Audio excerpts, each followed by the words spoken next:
Olá! Que bom ter vocês conosco. Nós somos uma IA desenvolvida pelo site .geek. Curadoria de conteúdo humana por Gordo Geek. Eu sou o Eduardo. E eu sou a Jéssica. Bem-vindos à nossa análise de hoje. Hoje a gente vai mergulhar fundo na história de uma empresa que, nossa, mudou o jogo dos pagamentos online, a Stripe. Temos aqui um material bem rico, sabe? Documentos, vídeos, tudo pra gente entender essa gigante. Exatamente. E a ideia aqui é, destrinchar tudo. Como a Stripe nasceu, quem criou, como cresceu tanto, os produtos, como ela está hoje e, claro, o que a gente aprende com isso. Responder aquelas perguntas-chave que apareceram nas fontes. Perfeito. Então, bora começar do começo. Quem são as mentes por trás da Stripe? Olha, a história é bem legal. Começa com dois irmãos irlandeses, Patrick e John Collinson. E não eram adolescentes comuns, não. Eram ferras na programação, tipo prodígios mesmo. E já vinham de família empreendedora, o que ajuda, né? Com certeza. E eles já tinham tido sucesso antes, né? Eu vi algo sobre a Automatic nas fontes. Sim, impressionante. Ainda bem jovens, eles criaram a Automatic. Era uma empresa de ferramentas para quem vendia no eBay. E o mais doido, venderam em 2008 por 5 milhões de dólares. O Patrick tinha 19 anos e o John só 17. Caramba! 5 milhões? Tão novos! Isso já diz muito. Mas como é que eles foram parar na ideia da Stripe depois disso? Então, a Stripe nasceu de uma frustração deles mesmos. Eles estavam desenvolvendo outras coisas, apps para iPhone, e perceberam como era um parto aceitar pagamento pela web fora da Apple Store. Lá dentro era fácil, mas na web aberta... Era voltar no tempo, né? Como dizem as fontes, tipo anos 70? Exato. Parecia a tecnologia dos anos 70. O cenário ali no fim dos anos 2000, começo de 2010, era dominado pelo PayPal, basicamente. Que era grande, mas as APIs deles, nossa, eram complicadas pra caramba de usar para os desenvolvedores. E tinham outras soluções mais antigas, sabe, legadas, que pediam contratos enormes, taxas altas. Nada prático para startup ou dev pequeno que precisava de agilidade. Entendi. Tinha uma dor clara ali no mercado, né? Principalmente para quem desenvolvia software. E foi aí que eles pensaram, opa, tem algo aqui. Precisamente. Viram ali uma chance de ouro para simplificar aquele tudo. Aí, em 2010, lá na Califórnia, Palo Alto, bem no coração do Vale do Silício, eles fundaram a empresa. E olha que curioso, o nome não era Stripe no início. Ah, não! Qual era? Para desenvolvedor. Mostra bem a missão original. Criar um jeito ridiculamente fácil para qualquer dev colocar pagamento no site ou app. Daí pouco depois mudaram para Stripe. Faz sentido. E o primeiro produto? Foi essa simplicidade que chamou a atenção. Totalmente. O carro-chefe inicial foi a API de pagamentos deles. E ela ficou famosa muito rápido. Pela elegância, pela simplicidade. As fontes falam que com pouquíssimas linhas de código, algumas mencionam 7 linhas. 7 linhas? Nossa, isso é um contraste absurdo com o PayPal e essas outras coisas que você falou que levavam semanas, né? Exatamente. Era um foco obsessivo na experiência do desenvolvedor. Documentação clara, API bem feitinha, tudo para tirar o atrito. A ideia era que integrar pagamento fosse legal, não um sofrimento. E para conseguir os primeiros clientes? Só a API boa foi suficiente ou eles fizeram algo mais? A API era o chamariz, mas eles foram muito para cima. Tem aquela história famosa da época da Y Combinator, a aceleradora, sabe? Eles tinham uma tática que ficou conhecida como instalação Collison. Instalação Collison? Como assim? O que era isso? Então, em vez de só mandar um link pro cara ou ficar falando, se eles achavam um dev interessado, um dos irmãos, Patrick ou John, chegava e perguntava, opa, me empresta seu laptop rapidinho? E ali, na hora, eles mesmos instalavam e configuravam a Stripe pro cara. Que demais! Uma abordagem super direta. Imagina o impacto disso. Com certeza. Mostrava uma confiança absurda no produto, resolvia o problema do cara na hora e, principalmente, eles pegavam um feedback ali quentinho, direto da fonte. Foi uma tática de guerrilha, assim, genial, para conseguir os primeiros usuários e provar que funcionava. Com um produto tão bom e essa abordagem, imagino que o dinheiro começou a aparecer logo, né? Quem investiu na Stripe no início... O primeiro empurrão veio da Y Combinator mesmo, em 2010. Aí, logo em 2011, eles levantaram uma grana inicial, um seed, de 2 milhões de dólares. E a lista de quem botou dinheiro é de cair o queixo.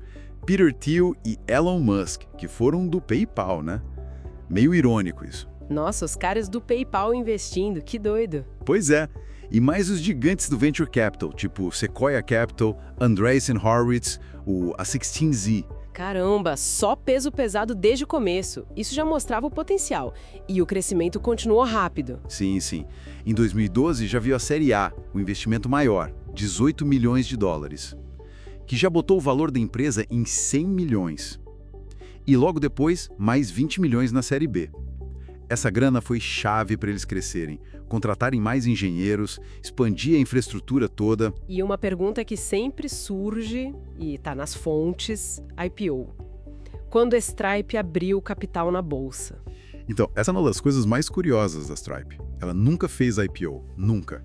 Mesmo crescendo horrores, com valuation nas alturas, os irmãos Collison decidiram manter a empresa fechada, privada. Isso é bem diferente para uma tech desse tamanho, né? E como eles resolvem a questão de dar dinheiro para funcionário antigo, investidor? Eles usam um negócio chamado Tender Offer.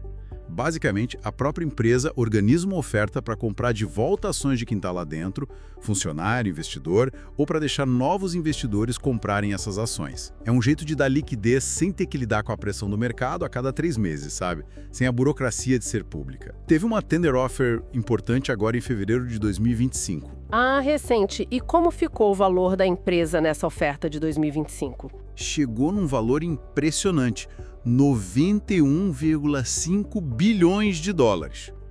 Isso mostra a força da empresa, né? E a confiança de quem investe, mesmo ela sendo privada. Reforça muito aquela ideia deles de pensar a longo prazo.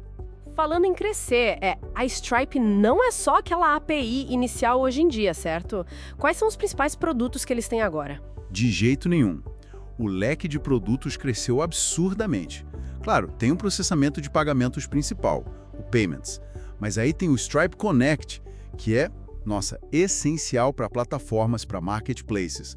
Pensa num Shopify, num DoorDash, até a Amazon usa Stripe para algumas coisas. O Connect deixa essas plataformas gerenciarem pagamento para os vendedores delas. Uau, isso é gigante, vira base para muitos outros negócios. Que mais? Tem o Stripe Radar, que é a ferramenta deles para evitar fraude, super avançada, usa machine learning e tudo. Tem o Stripe Atlas. Esse eu acho genial. Ajuda qualquer pessoa de qualquer lugar do mundo a abrir uma empresa nos Estados Unidos, lá em Delaware, já com conta em banco, tudo simplificado. O Atlas parece incrível mesmo, para quem quer um negócio global. E pagamento no mundo físico, eles entraram nisso? Entraram com o Stripe Terminal. Ele permite que negócio online também aceite pagamento presencial, com maquininha ou usando celular com Tap to Pay. E foram além. Entraram em serviço financeiro mesmo. Tem o Stripe Capital, que dá empréstimo para a empresa baseado no histórico de venda dela ali na Stripe, e o Stripe Issuing, que deixa a empresa criar e gerenciar os próprios cartões, físico ou virtual. Virou um ecossistema financeiro completo, então. Aquela missão deles de aumentar o PIB da internet parece que está sendo levada bem a sério. Exatamente. E o fascinante é ver como cada produto se encaixa nisso. Não é só processar pagamento, é construir infraestrutura base para negócio online funcionar e crescer. É tirar barreira técnica, financeira, desde abrir empresa com o Atlas até cuidar de fraude com o radar ou ir para o mundo físico com o terminal. E como é que estão os números da Stripe agora, em meados de 2025? Quanto eles movimentam? Os dados mais recentes que a gente tem de 2024 mostram que a empresa está voando. A receita anual ficou em torno de 5,1 bilhões de dólares, um crescimento de 28% comparado ao ano anterior. Bem sólido. E o volume que passa por eles, o TPV? O TPV, que é o volume total de pagamentos, né? Todo o dinheiro que transaciona pela plataforma, chegou a 1,4 trilhão de dólares em 2024. Cresceu 38%. É muito dinheiro. 1,4 trilhões? Uau! E lucro? Eles dão lucro? Sim. As fontes apontam que a Stripe finalmente atingiu a lucratividade em 2024. É um marco importante, né? Para uma empresa de tecnologia que sempre investiu tanto em crescer. O EBITDA ajustado, que é uma medida de lucro operacional, ficou positivo. Legal. E a concorrência? Quem eram os rivais lá no começo e quem são agora? No início, como a gente falou, a briga era mais com o PayPal e umas soluções mais velhas, tipo o Authorize.net. Hoje, Nossa, o campo está bem mais cheio. O PayPal continua lá, forte, mas apareceram concorrentes globais muito pesados, tipo a Adyen, que também foca em empresa grande. Tem a Square, que agora é Block, né? Super forte em pequeno negócio, pagamento presencial. E ainda tem as gigantes de tech. Google, Apple, Amazon, todas com alguma solução de pagamento. Com tanta gente boa na briga, qual o tamanho da Stripe? É difícil cravar um número global exato, sabe? Mas as estimativas colocam a Stripe com uns 17% do mercado mundial de processamento online. Lá nos Estados Unidos é um pouco mais, uns 18,7%. É uma fatia importante, especialmente em startup e tech. Mas a concorrência não dá trégua. E a presença global deles? Eles estão fora só dos Estados Unidos e Europa? E no Brasil, eles atuam? Sim, expandiram bastante. Hoje estão em mais de 50 países. América do Norte, Europa, Ásia, América Latina, Oceania. Eles têm até 2 sedes principais, uma em São Francisco e outra em Dublin, na Irlanda. Facilita operar globalmente. E sim, a Stripe opera no Brasil. Oferece os serviços para as empresas daqui para competir aqui dentro e lá fora. E a lista de clientes é de peso, viu? Muitas empresas da Fortune 100, tipo Ford, Maersk, e gigantes digitais como Amazon e Spotify. Falamos do valor atual, 91,5 bilhões de dólares. Mas e o histórico disso? Teve altos e baixos? Com certeza teve. O pico mesmo, o valor mais alto foi lá em março de 2021, bem no meio daquele boom de tech pós-pandemia. Uma rodada de investimento avaliou eles em 95 bilhões de dólares. Quase 100 bilhões? Impressionante. E o pior momento? A maré baixa. Veio logo depois, com aquela correção toda no mercado de tecnologia em 2022, 2023. Em março de 2023, a Stripe fez uma nova captação, mas com um valor bem mais baixo, 50 bilhões de dólares.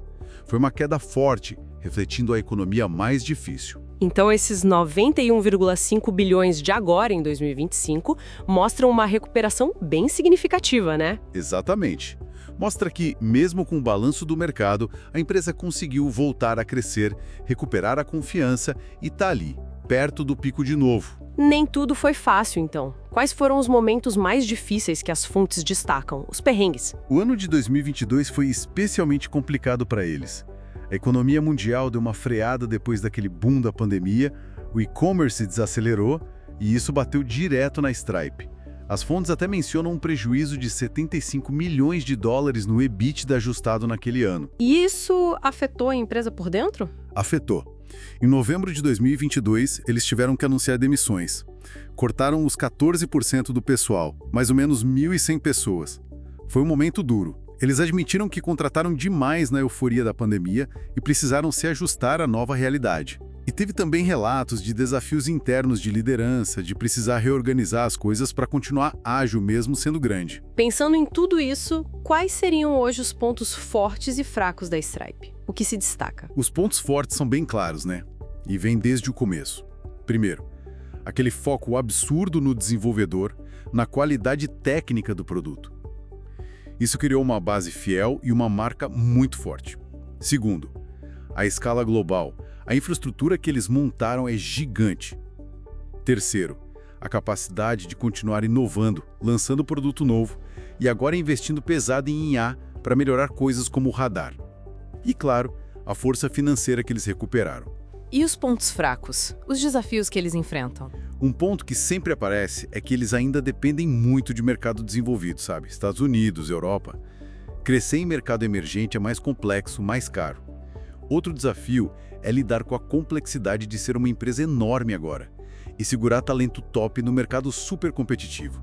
Manter aquela agilidade de startup sendo gigante é sempre um equilíbrio difícil. Olhando para trás, para toda essa história, quais foram os grandes acertos e os erros? O maior acerto, para mim, sem dúvida, foi sacar a dor do desenvolvedor e criar uma solução tão elegante e simples, focando neles desde o dia zero. Outro acerto gigante foi expandir para ser uma plataforma de infraestrutura, não só um processador de pagamento. E a decisão de ficar privada, que pode gerar debate, mas parece que permitiu eles focarem no longo prazo. E deu certo. E erros? Onde eles talvez tropeçaram? Talvez o erro mais óbvio tenha sido contratar demais na pandemia que levou às demissões de 2022. Os próprios fundadores admitiram isso. Alguns analistas também se perguntam se lançar tanto produto diferente não pode acabar tirando foco, mas por enquanto a estratégia de ecossistema parece estar funcionando para eles. Que lições, assim, práticas a gente pode tirar da história da Stripe? Para quem está empreendendo, para startups, várias eu acho. A primeira, essencial, resolve um problema real, um problema que dói para um público bem definido, como a Stripe fez para os devs. Segunda, a importância de fazer bem feito, da excelência técnica. Produto bom se vende, ainda mais com experiência boa. Terceiro, pensar no longo prazo. A história de não fazer IPO é um exemplo claro disso. Quarto, construir já pensando em crescer, em virar plataforma. E por último, ser adaptável. A recuperação deles pós-2022 mostra isso. Se a gente junta tudo isso, vê uma empresa que começou resolvendo um problema bem técnico, de nicho, e virou uma peça-chave da economia digital no mundo todo. O jeito como eles foram colocando camada sobre camada de serviço, sempre pensando no desenvolvedor, é um super caso de estudo de estratégia de plataforma. Realmente fascinante. Cobrimos bastante coisa aqui, né? Respondemos as perguntas das fontes, demos um panorama bem completo. Sim, foi uma análise profunda mesmo. E pensando no futuro, isso me deixa com uma pergunta aqui, talvez um pouco provocadora. À medida que a Stripe vira essa infraestrutura tão fundamental, quase onipresente, rodando por baixo de tanto negócio online, e continua se expandindo para mais áreas financeiras, tudo isso como empresa privada, qual é o limite disso? Sabe? Até onde ela é só uma ferramenta para as empresas e quando ela começa a ser tipo o próprio sistema operacional financeiro da economia digital. E o que essa concentração toda, esse poder significa para o futuro da inovação, da competição, até da regulação nesse setor. É algo para a gente ficar de olho com certeza.